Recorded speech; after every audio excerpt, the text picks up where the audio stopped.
तो हेलो बच्चों, कैसे हैं आप लोग। उम्मीद करते हैं आप लोग अच्छे होंगे। तो बच्चों, आज से हम लोग क्रैश कोर्स का डे 1 स्टार्ट कर रहे हैं। तो सर इसमें क्या सब होगा। तो बच्चों, इसमें हम लोग पूरे फिजिक्स को कवर करेंगे, नीट या फिर जेईई मेंस 2025 के लिए। जितने भी बच्चे हैं, जो भी बच्चे इस लेक्चर को देख रहे हैं, तो उनसे मैं ये रिक्वेस्ट करना चाहूंगा कि बाबू इस लेक्चर को बहुत सीरियसली ले। पूरे क्लास को, ये पूरा मेरा डिजाइन जो क्रैश कोर्स हमने किया है 100 डेज का, इसको आप लोग एकदम सीरियसली ले। जो कि आपको नीट 2025 या जेईई 2025 में आपको इसका परिणाम दिखेगा, इसका आपको सफलता दिखेगा, क्वेश्चंस दिखेंगे, आप लोग उसको सॉल्व कीजिएगा बहुत ही आसानी से। तो बच्चों चलिए, आज हम देरी नहीं करेंगे, हम लोग अपना पहला लेक्चर को शुरुआत करते हैं। तो ये हमारा आज का थंबनेल है, नीट फिजिक्स 2025। अब इसमें बहुत सारे बच्चे बोलेंगे सर जेईई के लिए कहां है। तो देखो, फिजिक्स जेईई मेंस और नीट चैप्टर वही है, क्वेश्चंस का लेवल का थोड़ा सा अंतर है, पढ़ना मेरे को वही चीज है। तो हम लोग इसको देखेंगे, नजर में रखेंगे कि जेईई मेंस वाले बच्चे भी इसको अच्छे से प्रॉपर से रिवाइज कर पाए, लेक्चर को रिवाइज कर पाए। चलिए बच्चों, हम लोग स्टार्ट करते हैं। और हमारा जो पहला दिन का आज जो पहला चैप्टर है हम जो लेके आए हैं उसको बोल देंगे काइनेमैटिक्स। बच्चों, आप लोगों ने ऑफलाइन क्लास में काइनेमैटिक्स को पढ़ा होगा। ये बेसिक सा चैप्टर है जो कि पूरे फिजिक्स में हेल्प होगा, हमको पूरे फिजिक्स को आसान बना देगा। तो इस चैप्टर को हम लोग प्यार से पढ़ेंगे। और जैसे कि हमने आपको बोला है, लेक्चर से शुरुआत में ही आप लोग लेक्चर शुरू करने से पहले कॉपी पेन लेकर के बैठ जाए। जितने भी लेक्चर्स में फॉर्मूला मिलेंगे, जितने भी लेक्चर में कंसेप्ट मिलेंगे, आप लोगों को लिख लेना है, उसको नोट डाउन कर लेना है अपने नोटबुक में। ठीक है ना बच्चों। और लेक्चर को प्यार से देखना है, जितने देर का भी लेक्चर होगा उतने देर आपको कंसिस्टेंट होकर बैठ करके देखना है। क्योंकि जब तक आप कंसिस्टेंट नहीं होंगे, इस लेक्चर के प्रति डेडिकेटेड नहीं होंगे, तब तक आप कुछ नहीं सीख पाइएगा। इस लेक्चर को अगर मजाक में अगर आप लेंगे तो फिर मजाक ही बन जाएगा। तो क्यों ना हम इस लेक्चर को सीरियसली ले और कंसिस्टेंट होकर लेक्चर को पूरा देखें। चलिए बच्चों, स्टार्ट करते हैं हम लोग अपना पहला लेक्चर, काइनेमैटिक्स। ये हमारा लेक्चर 1 है, डे 1 का क्लास है और लेक्चर 1 हमारा है। आगे बढ़ते हैं। देखो, काइनेमैटिक्स का मतलब क्या होता है। सबसे पहले काइनेमैटिक्स का हम लोग मतलब जानेंगे कि सर काइनेमैटिक्स का मतलब क्या होता है। अगर आप लोगों ने इससे पहले अगर पढ़ा होगा, और उम्मीद है, आशा करते हैं कि आप लोग पढ़े होंगे, काइनेमैटिक्स के बारे में बताया गया होगा कि सर काइना का मतलब क्या होता है। काइना का मतलब होता है, क्या होता है, काइना और मैटिक्स मतलब मोशन। काइना का मतलब क्या होता है बउआ, मोशन, गति। ठीक है ना। काइना का मतलब क्या होता है, गति, मोशन। ठीक है सर। तो अगर हम लोग मोशन के बारे में पढ़ रहे हैं, अध्ययन कर रहे हैं, स्टडी कर रहे हैं, study of motion, study of motion, motion के बारे में अगर हम लोग पढ़ रहे हैं, गति के बारे में अगर हम पढ़ रहे हैं, विदाउट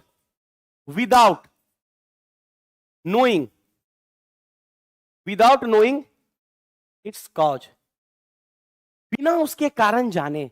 गति के बारे में पढ़ रहे हैं, मोशन के बारे में पढ़ रहे हैं, बिना उसके कारण जाने, इसको हम लोग बोलते हैं काइनेमैटिक्स। अब कारण जाने बिना, जी हां, बिना कारण जाने मेरे को अगर मोशन के बारे में पढ़ना है, विदाउट नोइंग इट्स कॉज, इसको बोलते हैं हम लोग काइनेमैटिक्स। तो सर इस चैप्टर में क्या क्या पढ़ेंगे। इस चैप्टर में हम लोग देखेंगे डिस्टेंस के बारे में, डिस्प्लेसमेंट के बारे में, स्पीड के बारे में, वेलोसिटी के बारे में, एक्सेलरेशन के बारे में, equation of motion, motion under gravity, relative velocity. मतलब बहुत ही इंटरेस्टिंग चैप्टर है। गैलीलियो लॉ, जिससे मैक्सिमम सवाल आते हैं, तो सारा हम देखेंगे। और जैसा हमने हमारा इंट्रोडक्शन वीडियो में बोला था कि जुगाड़ मेथड, जो कि मेरा है, जो कि मेरा खुद का है, तो फिजिक्स के न्यूमेरिकल्स बनाने के लिए बहुत ही आसान होंगे आप लोगों के लिए। तो जेईई मेंस वाले जो भी बच्चे होंगे क्वेश्चंस बैंक ले लीजिएगा, और नीट वाले जितने भी बच्चे होंगे वो नीट का एमटीसी का क्वेश्चन बैंक आता है वो खरीद लीजिएगा। ठीक है ना। और क्वेश्चन बैंक पे डिपेंड नहीं होना है मेरे को हर दिन 100 सवाल बनाना है, मेरे को हर दिन 50 सवाल बनाना है। जब तक 50-100 सवाल नहीं बनाएंगे तब तक हम उस चीज को नहीं सीख पाएंगे। ठीक है ना। चलिए, तो study of motion without knowing it's cause. चलिए आगे बढ़ते हैं। इस चीज को हम लोग समझ गए कि काइनेमैटिक्स क्या होता है। आगे हम प्रोसीड करते हैं। काइनेमैटिक्स में हमारा जो चैप्टर है वो है मोशन इन स्ट्रेट लाइन। जो पहला चैप्टर है मोशन इन स्ट्रेट लाइन। जैसे काइनेमेटिक्स में 2 चैप्टर आता है, ये भी समझ लो। काइनेमेटिक्स के अंदर पहला होता है मोशन इन 1D, और दूसरा हमको पढ़ना है, हमको जो पढ़ना है मेरे फिजिक्स के सिलेबस में जो है मोशन इन 2D। तो हमारे फिजिक्स के सिलेबस में जो जेईई मेंस और नीट के सिलेबस में उसको उसमें ये सब सारा चैप्टर्स है। मोशन इन 1D और 2D। सर ये 1D और 2D क्या होता है बाबू? 1D मतलब 1 डायमेंशन, 2D मतलब 2 डायमेंशन। अब डायमेंशन के बारे में समझो, कुछ डायमेंशन के बारे में कुछ हम लोग समझने का कोशिश करते हैं कि डायमेंशन क्या होता है। अब देखो डायमेंशन क्या होता है। मान लो ये हमारा है, ये रेखा है, ये स्ट्रेट लाइन है, ये स्ट्रेट पाथ है, ये हमारा स्ट्रेट पाथ है। देखो जैसे कि डायमेंशन के बारे में मान लो ये एक स्ट्रेट पाथ है, और अगर इस स्ट्रेट पाथ पे हम लोग आगे की ओर मूव कर रहे हैं या हम लोग पीछे की ओर मूव कर रहे हैं तो ये कहलाएगा 1 डायमेंशन। क्या कहलाएगा? मान लेते ये एक्स एक्सिस है, या फिर ये मान लेते वाई एक्सिस है, और हम आगे पीछे कर रहे हैं, या तो एक्स में आगे पीछे कर रहे हैं, या तो वाई में आगे पीछे कर रहे हैं, या ऊपर नीचे कर रहे हैं। ऊपर नीचे करना मतलब वाई एक्सिस, आगे पीछे करना मतलब एक्स एक्सिस। ऊपर नीचे मतलब अपवर्ड डाउनवर्ड, मतलब अपवर्ड मतलब अपवर्ड डाउनवर्ड। ये कहां पे करेंगे हम लोग? वाई एक्सिस में। और आगे पीछे फॉरवर्ड बैकवर्ड, फॉरवर्ड बैकवर्ड।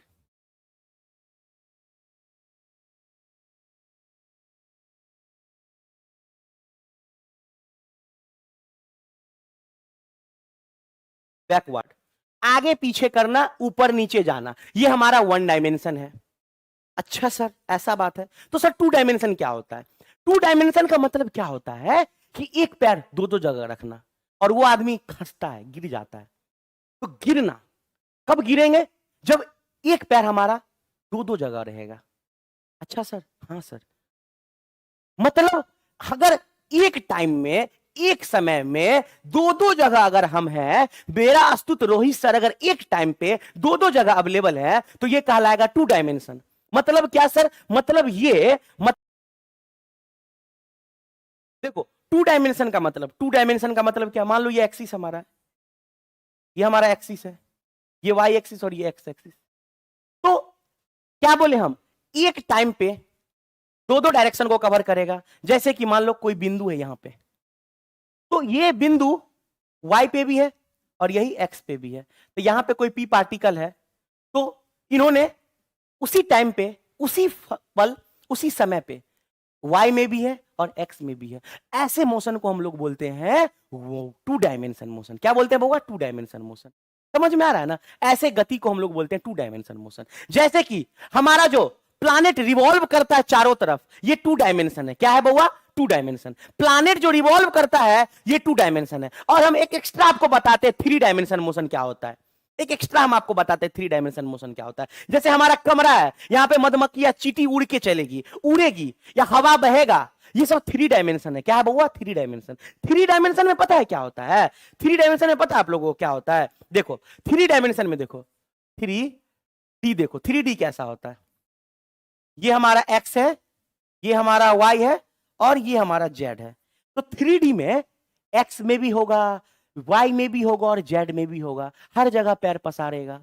तो ये 3 डायमेंशन मोशन है। ये हमारा 3 डायमेंशन मोशन है। कोई पार्टिकल p जो है x में भी है, y में भी है, x में भी है, y में भी है और z में भी है, तीनों जगह है, क्योंकि 3 डायमेंशन। तो 2 डायमेंशन क्लियर हो गया ना?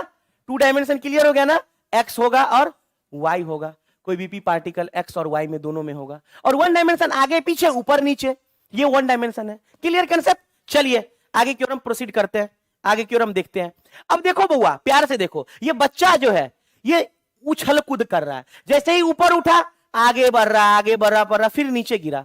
ये क्या है सर? ये 2 डायमेंशन है। क्या है? 2 डायमेंशन है। जैसे ही ऊपर उठा और धीरे कूदते कूदते आगे बढ़ा, तो ऊपर उठा अपवर्ड, आगे बढ़ा फॉरवर्ड, मतलब upward plus forward, upward plus forward. तो ये होता है 2 डायमेंशन। मतलब ऊपर भी जाएगा और आगे भी बढ़ेगा, तो एक साथ ऊपर भी गया आगे भी बढ़ा, इसको हम बोलते हैं 2 डायमेंशन मोशन। और इसका बहुत ही अच्छा एग्जांपल है प्रोजेक्टाइल मोशन।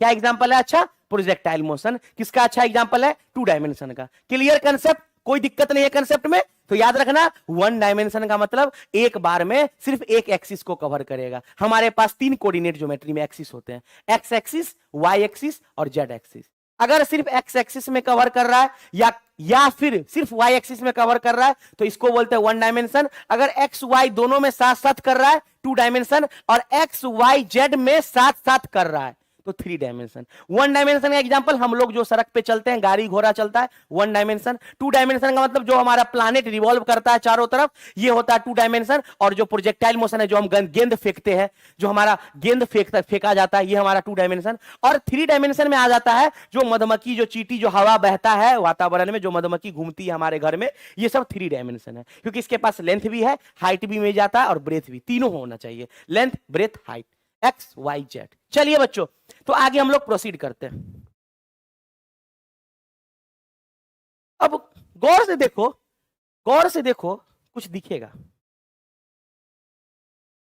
गौर से देखोगे तो कुछ दिखेगा। ये सड़क दिख रहा है, क्या है ये है हमारा रोड, सड़क है। अब इस सड़क का क्या काम है सर? यहां बहुत प्यारा काम है। हम लोग इस सड़क के माध्यम से समझेंगे रेस्ट और मोशन के बारे में, रेस्ट एंड मोशन। इस सड़क, ये सड़क हमको ले जाएगा रेस्ट और मोशन में, ये सड़क हमको दिखाएगा रेस्ट और मोशन का रास्ता।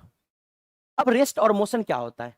देखो क्लियर बात समझो, रेस्ट और मोशन, रेस्ट और मोशन, काइनेमेटिक्स में 2 ही चीज तो है, रेस्ट और मोशन, 2 ही चीज तो है, फंडामेंटल चीज है ना, रेस्ट और मोशन। क्लियरली समझो, देखो इसको हम समझते हैं। देखो ये हमारा बस है, क्या है ये हमारा बस, मूविंग बस। क्या है ये? मूविंग बस। मान लो इस बस पे बैठा हुआ है आदमी सब, driver passenger, driver passenger, driver passenger, ये सारा पैसेंजर बैठा हुआ है। और ये बस जो है वो हुर्राते हुए 10 मीटर पर सेकेंड से जा रहा है। अब हम ऐसा क्यों बना है? अब ऐसा इसलिए बना, मान लो ये बस स्टॉप है, ये हमारा क्या है? ये हमारा है बस स्टॉप। अब बस स्टॉप होगा बउआ, बस स्टॉप होगा तो क्या बस स्टॉप पे कोई नहीं होगा? बस स्टॉप पे होगा ना, पैसेंजर होगा। कौन होगा? पैसेंजर। अब देखो, जैसे ही मेरा ये बस स्टॉप था, अब इसमें क्लियरली समझो, इस बस स्टॉप पे, इस बस स्टॉप पे अगर मान लो ये पैसेंजर किसी को देखेगा, निगाहों से तिरछी निगाहों, अब मान लो दिख रहा है, किसी को देख रहा है, तो दिखेगा क्या? चलता हुआ दिखेगा, क्योंकि बस चल रहा है, 10 मीटर पर सेकंड से बस चल रहा है। तो ये बस स्टॉप पे खड़ा है, दिखेगा, जा रहा है मेरे सामने से, जा रहा है। लेकिन एक बात बताओ, क्या ये बगल वाला पैसेंजर क्या इसको देखेगा चलता हुआ? नहीं सर, वो तो अपने सीट पे दिखेगा। क्या ये बगल वाला पैसेंजर इसको देखेगा चलता हुआ? नहीं सर, वो अपने सीट पे है। क्या ये बगल वाला इसको देखेगा? नहीं सर, अपने सीट पे है। लेकिन क्या ये व्यक्ति इसको देखेगा चलता हुआ? या ये व्यक्ति इसको देखेगा चलता हुआ? जी सर, देखेगा। क्यों? उसका पोजीशन सर बदल रहा है, बार बार उसका पोजीशन चेंज हो रहा है। बस में बैठा हुआ है और कभी यहां था, कभी आगे, कभी पीछे। तो मतलब ये इसके रिस्पेक्ट में ये रेस्ट में कहलाएगा, फिजिक्स का भाषा, ये इसके रिस्पेक्ट में ये रेस्ट में कहलाएगा, ये रेस्ट में कहलाएगा। लेकिन ये जो उसको देख रहा है ये मोशन में कहलाएगा, ये जो उसको देख रहा है ये मोशन में कहलाएगा। समझ रहे हो ना बात को? बात को समझ रहे हो कि नहीं समझ रहे हो? चलिए, तो क्लियर कंसेप्ट तो समझ में आना चाहिए। रेस्ट और मोशन का परिभाषा, सिंपल डिफिनीशन की, चलिए लिख लेते हैं हम लोग, लिखने का कोशिश। ये अगर आप लोग लिख सकते हैं, कॉपी में ड्रॉ कर सकते हैं तो बना सकते हैं, ठीक है ना, ड्रॉ कर लीजिएगा, स्क्रीनशॉट ले सकते हैं। चलिए आगे हम लोग बढ़ते हैं। अब देखो, अब देखो सर, क्या रेस्ट और मोशन के बारे में क्या आप बताना चाह रहे हैं? क्या बताना चाह रहे हैं? बताना यही चाह रहे हैं कि रेस्ट का मतलब होता है when a body या पार्टिकल, when a, दिख रहा है क्या? रुक जाओ, लिख देते हैं। चलो देखो, लिखो रेस्ट के बारे में, when a body या particle does not changes its position, does not changes its position with respect to observer and respect to time. मतलब क्या? मतलब क्या? अगर कोई बॉडी अपना पोजीशन ऑब्जर्वर के रिस्पेक्ट में नहीं, ऑब्जर्वर मतलब देखने वाला, अगर उसके रिस्पेक्ट में पोजीशन नहीं बदल रहा है तो वो रेस्ट में है, अगर बदल रहा है तो मोशन में। मतलब चलता हुआ बस में कोई व्यक्ति रेस्ट में भी हो सकता है और मोशन में भी हो सकता है। डिपेंड किस पे करता है बउआ? ऑब्जर्वर पे, ठीक है ना, ऑब्जर्वर पे डिपेंड करता है। ऑब्जर्वर अगर उसको देख रहा है और वो देखने के बाद अगर वो अपना पोजीशन बदल रहा है तो वो मोशन में, अगर नहीं बदल रहा है तो रेस्ट में। तो कोई भी चीज मोशन में होगा तभी होगा जब वो ऑब्जर्वर पे डिपेंड करेगा। खुद पे नहीं कहेंगे कि वो जा रहा है, क्या मोशन में है? अब बच्चा बोलेगा हाँ सर मोशन में, ऐसे कैसे बोलोगे? बिना ऑब्जर्वर को चर्चा करना पड़ेगा ना, ऑब्जर्वर का बताना पड़ेगा ना। चलिए अब देखिए मोशन के बारे में बताते हैं, मोशन के बारे में लिखते हैं, जगह तो नहीं है, चलिए यहाँ पे लिख देते हैं। चलो यहां पे हम लोग मोशन के बारे में लिखते हैं, मोशन के बारे में।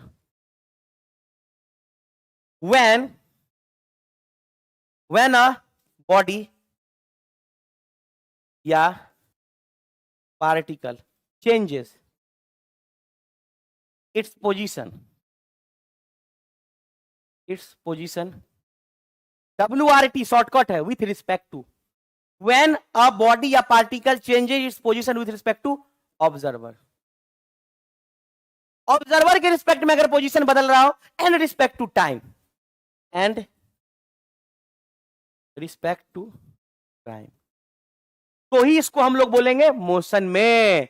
Clear concept? अगर कोई पार्टिकल या कोई भी बॉडी का पोजीशन बदल रहा हो ऑब्जर्वर के रिस्पेक्ट में तो इसको कहेंगे मोशन, और डज नॉट नहीं बदल रहा हो तो उसको कहेंगे रेस्ट में। क्लियर है? कोई दिक्कत है? नोट कर ले इसको फटाक से। चलिए इसको हम लोग मिटाते हैं। तो बच्चों अब हम लोग आगे बढ़ते हैं। आगे हम लोगों को क्या क्या पढ़ना है, इंपोर्टेंट क्वेश्चंस देखना है और टॉपिक्स देखना है। आज के क्लास में बेसिकली हम कोशिश करेंगे कि हमारा डिस्टेंस और डिस्प्लेसमेंट वाला जो टॉपिक है वो हम लोग कवर कर ले। चलिए आगे बढ़ते हैं। तो हमारा जो टॉपिक होगा, हमारा जो नेक्स्ट टॉपिक होगा वो क्या होगा सर? चलिए देखते हैं। हमारा जो नेक्स्ट टॉपिक होगा वो हमारा है distance and displacement. Distance and displacement.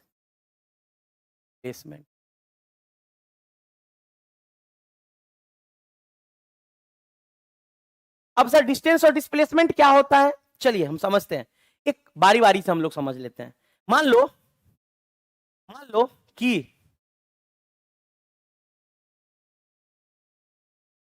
ये ए है, ये घर है, होम है घर, और ये बी है, हमारा ऑफिस है जहां पे हम लोग लेक्चर शूट कर रहे हैं। तो अब ए और बी, तो हम कोशिश यही रहेगा मेरा कि ए और बी के बीच में हम लोग एक स्ट्रेट रास्ता बना दें। हमारा कोशिश यही रहेगा कि ए और बी से बीच में एक हम रास्ता खींच दें जो कि बहुत छोटा रास्ता हो, जो कि जाने में बहुत कम समय लगे। लेकिन इसके अलावा भी अगर यहां पे रास्ता है ए से बी जाने के लिए, इसके अलावा भी कोई रास्ता है तो भी तो जा सकते हैं, इसके अलावा भी तो रास्ता है। ये हमारा हो जाएगा, मान लेते हैं पहला रास्ता, ये हमारा दूसरा रास्ता, ये हमारा तीसरा रास्ता। तो ये सब रास्ता तो हमको ए से बी ले जा रहा है, तो ये सारा का सारा रास्ता हमारा डिस्टेंस होगा। मतलब actual path covered by the body. किसी भी बॉडी के द्वारा जो भी एक्चुअल पाथ कवर्ड हो रहा है, या एक्चुअल पाथ बोलो, या इसी में तुम इसको बोल सकते हो टोटल पाथ। एक्चुअल पाथ बोलो, या इसी में क्या बोल सकते हो बउआ? Total path. एक्चुअल पाथ को ही क्या बोल सकते हो? Total path. इसी को बोल सकते हो टोटल पाथ। तो एक्चुअल पाथ ही हमारा होता है टोटल पाथ। तो total path covered by the body या पार्टिकल, उसी को हम लोग क्या बोलेंगे? उसी को हम लोग बोलते हैं डिस्टेंस। तो ए से बी जाने में हमारा रास्ता पहला, दूसरा रास्ता और तीसरा रास्ता, मतलब हमारा पाथ 1, 2 एंड 3, ये सब का सब क्या होगा? ये सब का ऑल आर डिस्टेंस, ये सब का सब डिस्टेंस होगा। क्लियर है ना? ठीक है। अब इसमें से खोजो तो सबसे छोटा रास्ता कौन सा है?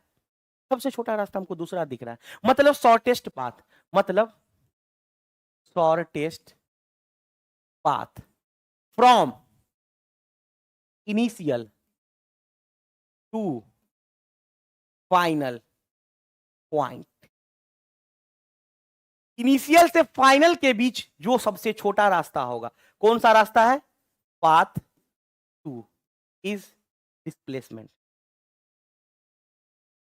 पाथ टू हमारा क्या है बउआ? डिस्प्लेसमेंट है, याद रखोगे। पाथ टू हमारा क्या है? डिस्प्लेसमेंट है, सबसे शॉर्टेस्ट पाथ है, उसी को डिस्प्लेसमेंट बोला जाएगा। अब इसके बारे में कुछ और हम लोग देखते हैं, डिस्टेंस और डिस्प्लेसमेंट के बारे में।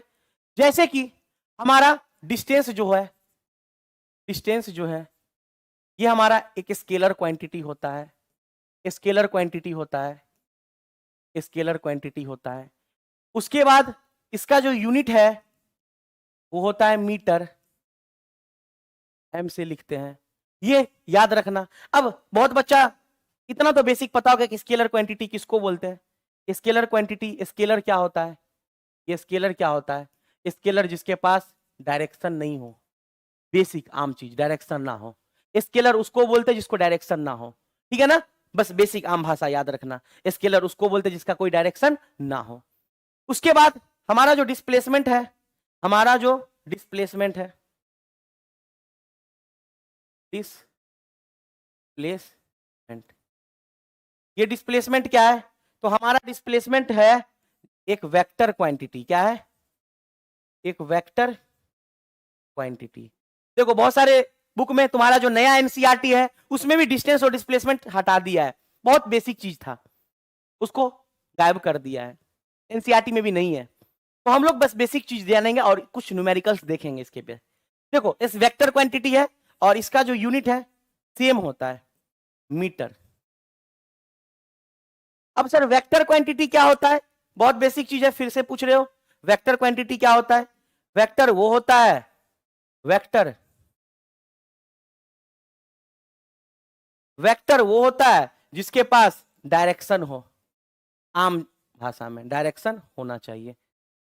बहुत कुछ होता है वेक्टर के लिए, लेकिन याद रखो अभी तक इतना ही कि वेक्टर उसको पास जिसके पास डायरेक्शन होगा। तो डिस्प्लेसमेंट खोजना पड़ रहा है ना, सबसे छोटा रास्ता नजर देख के देखो कौन सा है, खोजो, खोजे, खोजने के लिए डायरेक्शन चाहिए, कुछ पाने के लिए डायरेक्शन चाहिए, तो इसीलिए डिस्प्लेसमेंट वेक्टर है और डिस्टेंस हमारा स्केलर है।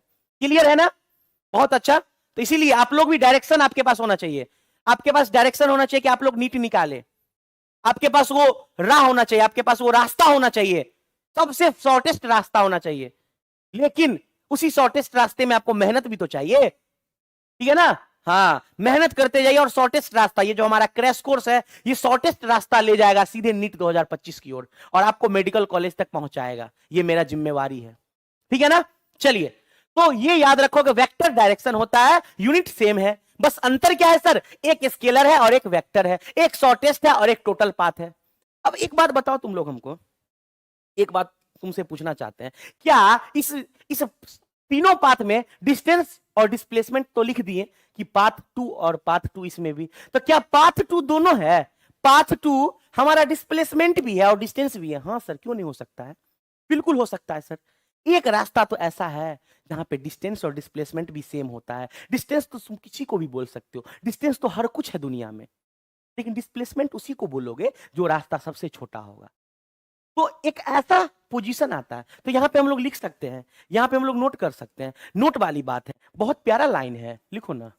देखो नोट में ये लिखना है, पहला ये लाइन ये लिखना है कि एक पॉइंट ऐसा आता है जहां पे डिस्टेंस और डिस्प्लेसमेंट सेम होता है। मतलब सर ये कि डिस्टेंस बराबर डिस्प्लेसमेंट, डिस्टेंस बराबर डिस्प्लेसमेंट कहां पे होगा? स्ट्रेट पाथ पे। कहां पे होगा? स्ट्रेट पाथ पे। कहां पे होगा बउआ? स्ट्रेट पाथ पे। स्ट्रेट पाथ पे हमारा डिस्टेंस डिस्प्लेसमेंट के बराबर होगा। शॉर्टेस्ट पाथ पे स्ट्रेट पाथ बोलो, शॉर्टेस्ट पाथ बोलो, सिंपल चीज है। और दूसरा कहानी, distance is always greater than displacement. या फिर तुम बोल सकते हो डिस्टेंस हमेशा डिस्प्लेसमेंट से बड़ा होता है, ये होता है, ये भी होता है, दोनों होता है। तो क्यों ना हम एक लाइन लिख लेते हैं, एक वर्ड फॉर्मेट बना लेते हैं, distance greater than equal to mathematics में, और किसके, डिस्प्लेसमेंट के। एक लाइन हमारे पास आ गया कि distance greater than equal to displacement, distance greater than equal to displacement. ठीक है ना बच्चा, याद रखो, लिख लो इसको। इसको क्यों ना हम लोग लिख सकते हैं, distance greater than equal to displacement. Clear concept. चलिए अब हम लोग आगे बढ़ते हैं। एक बात नोटिस करे हो, एक बात बताएं आपको, एक बात बताओ तो, distance greater than equal to displacement है, ठीक है। अगर यहां से आपको पूछ दिया जाए, तीसरा नंबर, आपसे ये पूछ दिया जाए कि डिस्टेंस और डिस्प्लेसमेंट का रेशियो कितना होता है, डिस्टेंस और डिस्प्लेसमेंट का रेशियो कितना होता है। तो देखो डिस्प्लेसमेंट इधर है, कुछ भी नहीं है, कुछ भी नहीं है, कुछ भी नहीं है, कुछ भी नहीं है। तो क्या हम चुपके से जाके इसको 1 से गुना कर दें, चुपके से जाके 1 से गुना कर दे, और 1 से गुना करने के बाद हम लोग लंबा ब्रैकेट दे देते, पता ही ना चले हम लोग क्या किए। अब देखो, अब एक बात बताओ, एक बात बताओ, एक बात बताओ, ये अगर डिस्प्लेसमेंट इधर आ जाएगा, गुना में है ना, इधर आ जाएगा तो बट्टा में चला जाएगा, तो क्या बचेगा, 1 बचेगा। क्या बचेगा बउआ, 1 बचेगा। अच्छा, मतलब डिस्टेंस और डिस्प्लेसमेंट 1 से बड़ा और बराबर होता है, 1 से बड़ा और बराबर होता है। ये लाइन बहुत ही प्यारा लाइन है कि डिस्टेंस और डिस्प्लेसमेंट का रेशियो 1 से बड़ा और बराबर होता है। रट लो, याद कर लो इसको, डिस्टेंस और डिस्प्लेसमेंट जो है 1 से बड़ा और बराबर होता है रेशियो। अब कहीं कहीं उल्टा दे देता है, उल्टा ये देता है, उल्टा ये देता है कि चौथा नंबर पॉइंट, उल्टा ये दे देता है कि डिस्प्लेसमेंट ऊपर कर देता है, डिस्प्लेसमेंट ऊपर कर देता है, और डिस्टेंस जो है नीचे कर देता है। तो तुम भी उल्टा दो, तुम भी उल्टा दो, तुम भी उल्टा दो, कहानी खत्म हो गया, कहानी खत्म हो गया। लो, तुम भी उल्टा देना, लो, बात खत्म हो गया। हमारा बात इतना सा है कि छोटा होगा और बराबर होगा, वहां पे था, इसने उल्टा दिया। ये लाइन आपको याद रखना है, ये वाला जो लाइन था आपको याद रखना है कि डिस्टेंस और डिस्प्लेसमेंट का रेशियो 1 से बड़ा और वो बराबर होता है, और डिस्प्लेसमेंट और डिस्टेंस का रेशियो 1 से छोटा और बराबर होता है, 1 से छोटा और बराबर होता है। ये 4 पॉइंट अगर आपको याद है, ये 4 पॉइंट अगर आपको क्लियर है, तो आगे हम बढ़ सकते हैं। ठीक है बच्चों, चलिए देखिए, अब हम लोग देखते हैं कि हमको अब क्या देखना है। क्या, if distance covered is zero, अगर डिस्टेंस जीरो है, डिस्टेंस जीरो, डिस्टेंस ही जीरो है, सब रास्ता जीरो है, शॉर्टेस्ट लॉन्गेस्ट सब ना जीरो हो गया डिस्टेंस का मतलब, तो डिस्प्लेसमेंट जो होगा must be zero, displacement zero ही होगा। अब ये क्लियर हो गया बात को, डिस्टेंस जीरो ही होगा। चलिए अब आगे की ओर हम प्रोसीड करते हैं। चलिए अब नेक्स्ट सवाल देखो, क्वेश्चन पढ़ो तो, the location of particle is change, particle का लोकेशन बदल रहा है।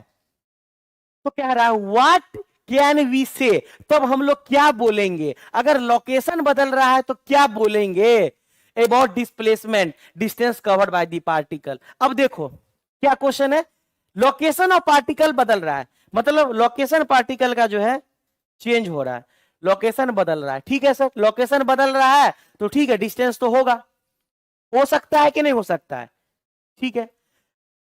तो डिस्टेंस और डिस्प्लेसमेंट क्या होगा, तो क्या रहा है about displacement and distance.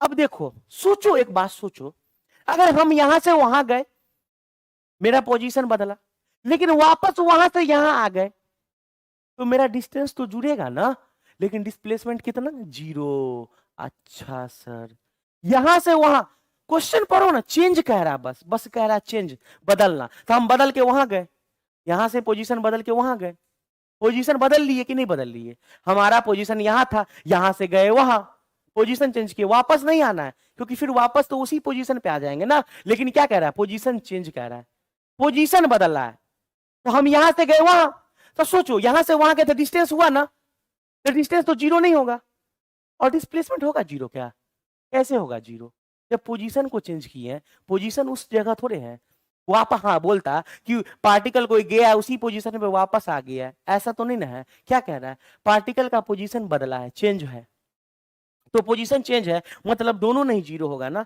Both must be zero, both can not be zero, both can not be zero, दोनों ही जीरो नहीं होगा, दोनों ही जीरो नहीं होगा, डिस्प्लेसमेंट भी होगा और डिस्टेंस भी होगा। चलिए आगे,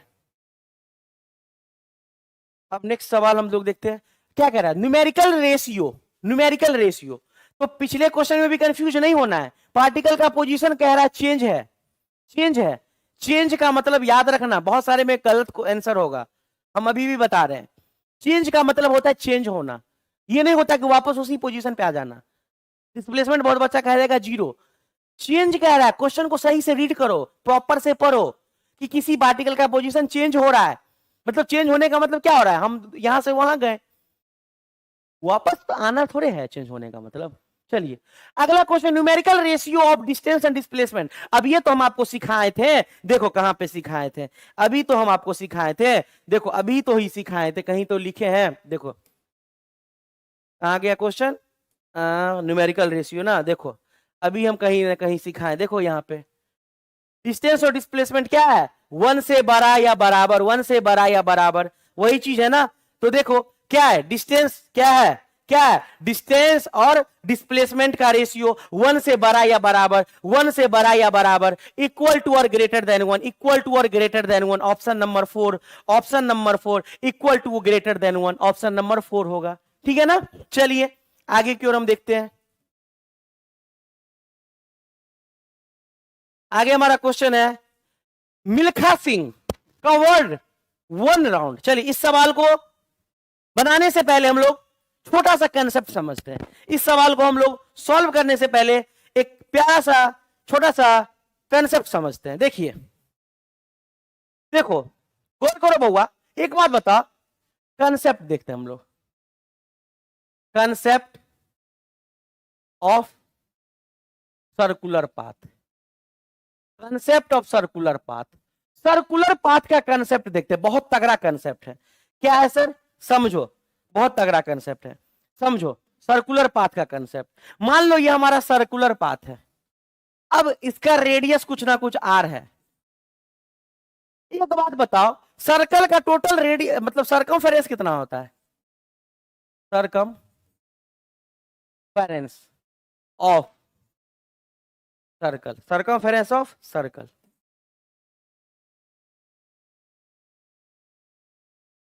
ऑफ सर्कल कितना होता है, 2 पाई आर, कितना होता है बउआ, 2 पाई आर। तो ये सरकमफेरेंस मतलब डिस्टेंस, मतलब सरकमफेरेंस को हम प्यार से डिस्टेंस बोलेंगे ना यार, सर्कल का डिस्टेंस ना है, तो इस सरकमफेरेंस को हम लोग डिस्टेंस में गिनती कर लेते हैं। तो सर्कल का डिस्टेंस कितना होगा, सर्कल का डिस्टेंस कितना होगा, सर्कल का डिस्टेंस होगा 2 पाई आर, कितना होगा 2 पाई आर।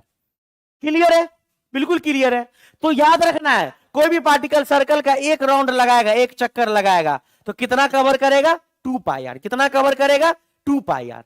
अब इसमें हम क्या समझना वाले हैं, बात है, एक बात बताओ तो तुम, अगर यहां से चला, एक राउंड कंप्लीट किया, एक राउंड कितना किया, एक राउंड, एक राउंड में, एक राउंड में टोटल डिस्टेंस कितना हो जाएगा, टोटल डिस्टेंस एक्स कितना हो जाएगा, 2 पाई आर। डिस्टेंस को हम लोग एक्स से लिखते हैं, किससे लिखते हैं वो, एक्स से, किससे लिखते हैं, एक्स से। और total displacement delta x vector, delta x vector, ये सिंबल है वेक्टर का, दिशा, एरो एरो एरो, तो ये कितना हो जाएगा, 0। ये याद करने वाली बात है कि एक राउंड में एक कंप्लीट चक्कर, एक कंप्लीट चक्कर या 2 कंप्लीट चक्कर या 4 कंप्लीट चक्कर, जहां भी कंप्लीट लगा मतलब डिस्प्लेसमेंट हो जाएगा 0, क्या हो जाएगा 0, क्या हो जाएगा 0। लेकिन एक कंप्लीट चक्कर में डिस्टेंस हो जाएगा 2 पाई आर, कितना हो जाएगा 2 पाई आर। ये सिंबल है, डिस्टेंस को एक्स से लिखते हैं, या कहीं कहीं किसी बुक में एल से लिखा गया तो लिख सकते हो। तो क्लियर है ना, एक राउंड का बात है, तो एक राउंड लगा के आएगा, तो 2 राउंड लगाएगा तो 4 पाई आर डिस्टेंस होगा, 3 राउंड लगाएगा तो 6 पाई आर डिस्टेंस होगा। लेकिन हमेशा डिस्प्लेसमेंट कितना होगा, 0 होगा।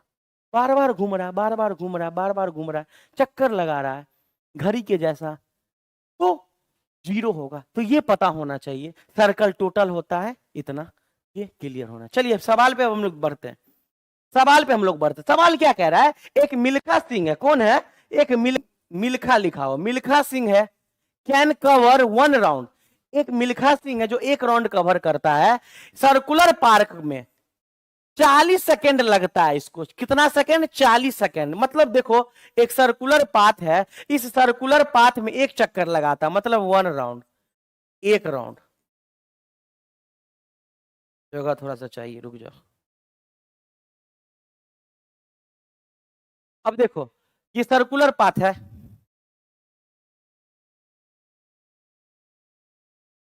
देखो यहाँ मान लो ये सर्कुलर पाथ है, इसका रेडियस मान लेते आर है।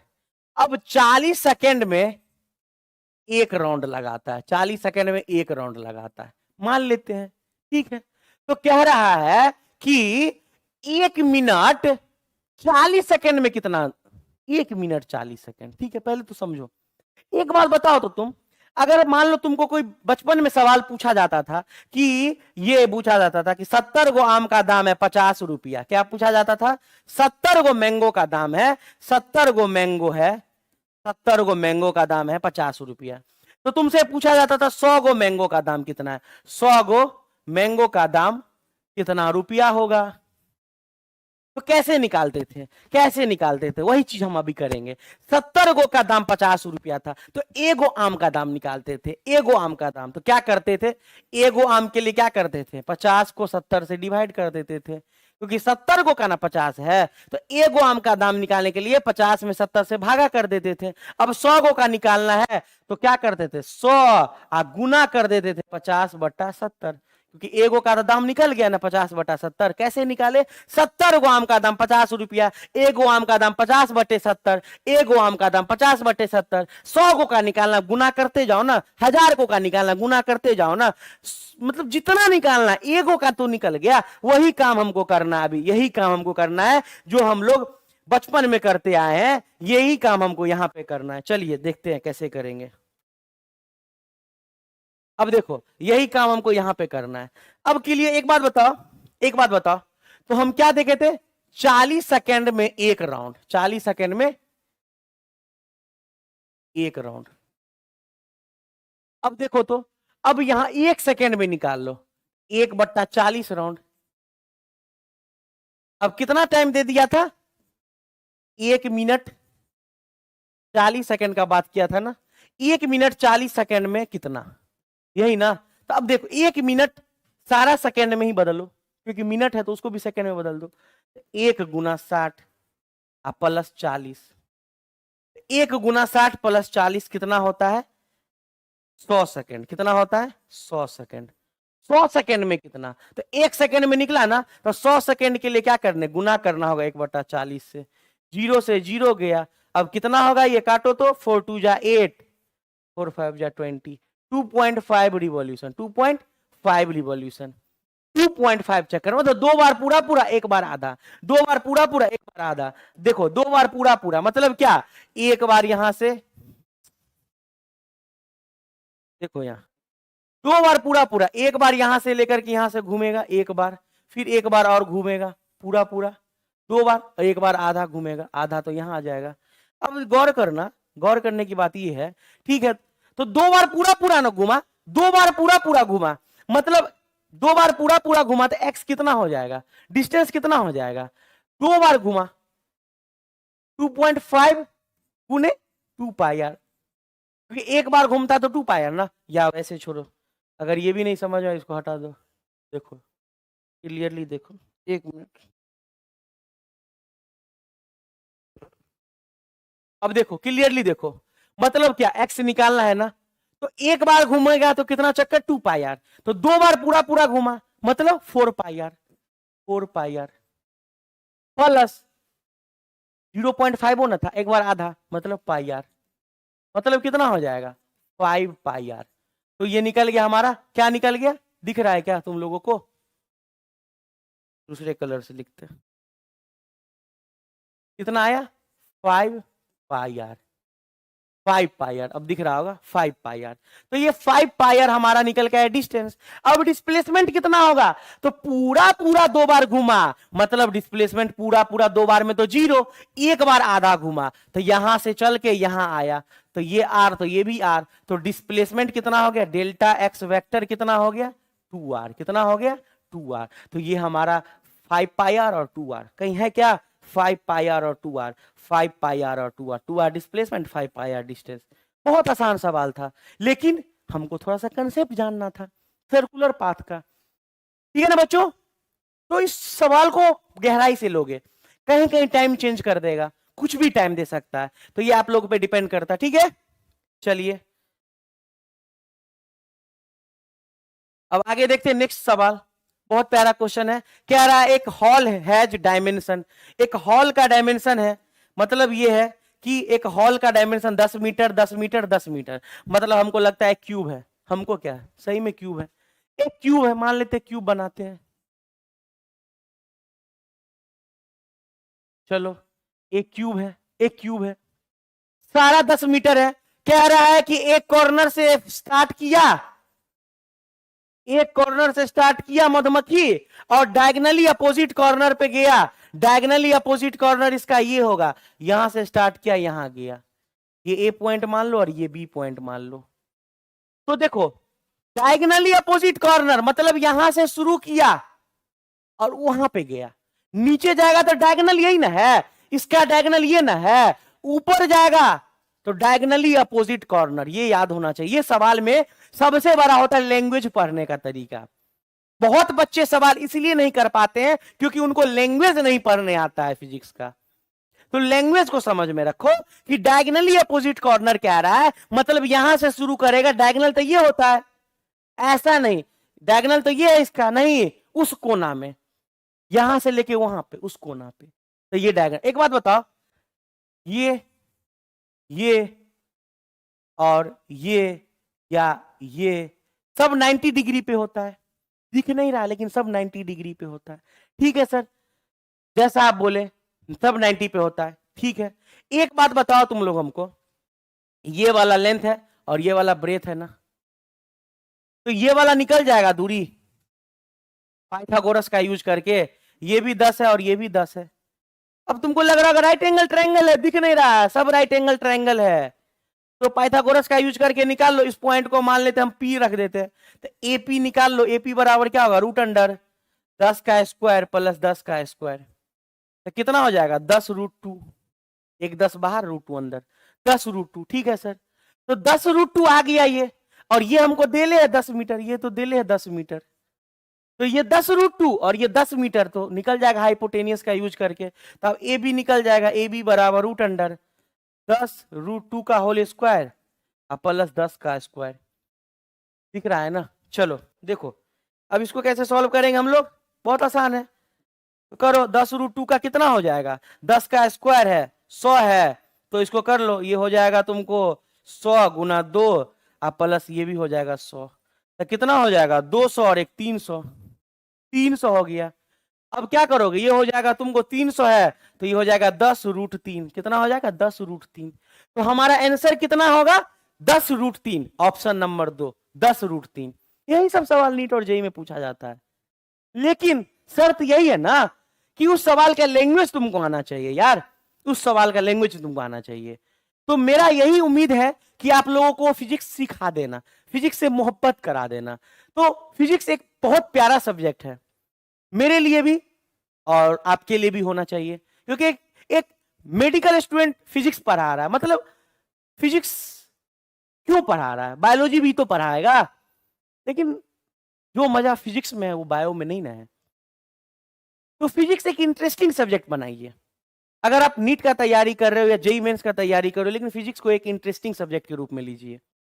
ऐसा नहीं कि बायोलॉजी मेरे को नहीं आता, बायोलॉजी ही हमको पूरा पढ़ना है पूरे कैरियर में, लेकिन पढ़ाना तो फिजिक्स है नीट वाले के लिए, क्योंकि जिस टाइम में हम अब तैयारी करते थे फिजिक्स वाकई में हमको भारी लगता था, लेकिन धीरे धीरे वो आसान होता चला जाता है, एक कैरियर हो जाता है फिजिक्स को लेके। तो वैसे ही हमको आसान लगा, फिजिक्स समझ में आने लगा। जिस दिन आपको फिजिक्स समझ में आने लगेगा, इससे अच्छा सब्जेक्ट कुछ नहीं है, इससे अच्छा सब्जेक्ट कुछ नहीं होगा, क्योंकि इसमें बहुत कुछ बनाने को है, बहुत कुछ सीखने को, माइंड आपका क्लियर विजन हो जाएगा फिजिक्स को सीखने के बाद। और पता है एक बात, फिजिक्स को अगर आप सीख लिए मतलब आपको नीट में सिलेक्शन का चांस बढ़ जाएगा यार। रैंक लाता है केमिस्ट्री, लेकिन सिलेक्शन तो फिजिक्स दिलवाता है, फिजिक्स के बिना सिलेक्शन नहीं होगा। रैंक इंप्रूव करना है, केमिस्ट्री इनऑर्गेनिक ऑर्गेनिक को इंप्रूव कीजिए, क्योंकि फिजिकल पोर्शन भी तो फिजिक्स है। मतलब फिजिक्स को देख रहे हो कितना परसेंट वेटेज लिया हुआ है, 45 सवाल इधर और 10-15 सवाल उधर। मतलब फिजिक्स एक ऐसा गढ़ बना लो ना, जो फिजिक्स को अपने मुट्ठी में करो, तो फिजिक्स आपको सिलेक्शन दिलवाएगा, ये मेरा वादा है, और फिजिक्स सिखा देंगे, ये भी मेरा वादा है। अगर आप कंटिन्यू डे 1 से अगर ज्वाइन कर रहे मेरे क्लास को, मतलब आपको फिजिक्स सीख जाइएगा, ये हम जानते हैं। तो धीरे धीरे पढ़ेंगे और हम लोग अंतिम तक जाएंगे और पूरे जंग को लड़ेंगे अच्छे से। 100 डे में हम लोग फिजिक्स को कवर करने का कोशिश करेंगे। ठीक है बच्चों, तो आज के लेक्चर को हम लोग यहीं पे रोकते हैं और अलविदा लेते हैं। नेक्स्ट लेक्चर में हम लोग मिलेंगे नेक्स्ट टॉपिक के साथ, और वो टॉपिक हमारा होगा स्पीड एंड वेलोसिटी। कोशिश करेंगे इस काइनेमेटिक्स को, मोशन इन स्ट्रेट लाइन को बहुत जल्द खत्म करने का। बहुत जल्द हम लोग खत्म कर लेंगे, बहुत से बहुत 2 से 3 लेक्चर और आएगा, उसमें हम लोग कवर कर लेंगे पूरा काइनेमेटिक्स। ठीक है बच्चों, आज पहला दिन था इसीलिए छोटा लेक्चर है, आप लोग देखें, सब्सक्राइब करें चैनल को और इस वीडियो को ज्यादा से ज्यादा शेयर करें, ताकि मेरा भी मन करे और लेक्चर बनाने का, मेरा भी मन करे डेली क्लास लेने का आप लोग। ठीक है बच्चों, हम लोग अलविदा ले रहे हैं। All the very best, thank you so much.